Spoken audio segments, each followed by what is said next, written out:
அதனால யாரும் குழம்ப வேண்டாம். இனி வரக்கூடியதுதான் சனி பெயர்ச்சி. இன்றைய தினம் திருக்கணித பஞ்சாங்கத்தின் முறைப்படி சனி பெயர்ச்சின்றனால இந்த சனி பெயர்ச்சி அவ்வளவு பிரசித்தி கிடையாது.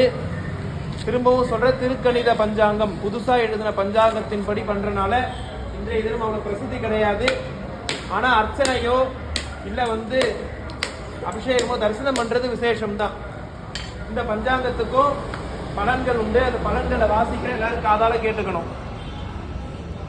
மேஷ ராசிக்கு 12ஆம் இடம் விரயஸ்தானம், சுப விரயங்கள் ஏற்படும் போட்டிருக்கா.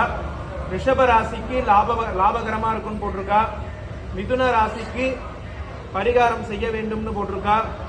கடக ராசிக்கு உத்தியோகஸ்தானம் தடைகள் நிவர்த்தி ஆகும் சொல்லியிருக்கா.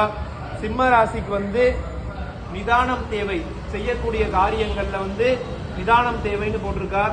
கன்னி ராசிக்கு குடும்ப நலமும் உடல் நலத்தையும் பார்த்துக்கணும்னு போட்டிருக்கா. துலாம் ராசிக்கு வெகு சிறப்பாக இருக்கும்னு சொல்லியிருக்கா.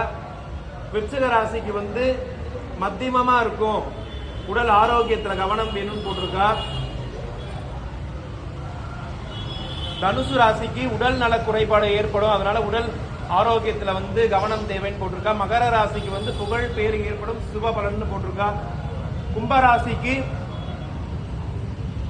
பாதச்சனியா இருக்கிறதுனால தேவையில்லாத மனக்கசப்புகள் உண்டாகும், சனீஸ்வர பகவான சனிக்கிழமை பிரார்த்தனை பண்ணணும்னு போட்டிருக்கா. மீன ராசிக்கு பேசக்கூடிய பேச்சிலையும் சொல்லையும் கவனம் இருக்கும், வாக்கில் கவனம் இருக்கணும்னு போட்டிருக்கா. இது பொதுவான பலன்.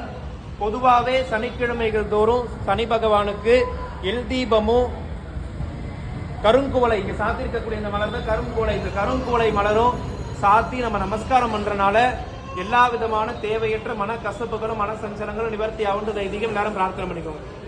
நீலாஞ்சனத்மாபாசம் அதிபுத்திரமிமாந்தம் மாயாமாத்தாம் சம்போதம் சம்னமானே சனீஸ்வரம் பவாய நமஹ ஓம் சர்வாய நமஹ ஓம் ஈசானாய நமஹ ஓம் பசுபதே நமஹ ஓம் உக்ராய நமஹ ஓம் ருத்ராய நமஹ ஓம் பீமாய நமஹ ஓம் மஹதூர் தேவாய நமஹ மகாதேவாய நமஹ ஓம் अनेक देवता ब्रह्मा नानाविध ब्रह्मणमंत्र पुष्पाणि समर्पयामि पूर्वी ब्रह्माणि नमः कल्पूर्ण चूर्णकमितं ताम्बूल प्रतिग्रहां यवां पुष्पं वेदां अस्मान् ददामः नमः भवति चन्द्रमाभावः प्रभवः प्रथमा प्रजावः नमः भवति वेदं वेदां यवां आयतनं वेदां आयतनवां भवति धनीश्वर देवता ब्रह्मा वेदोत्तमं सर्वं प्रार्थना पुष्पं समर्पयामि मेयोर्तोळि पङ्गन् विडमुद्दमेण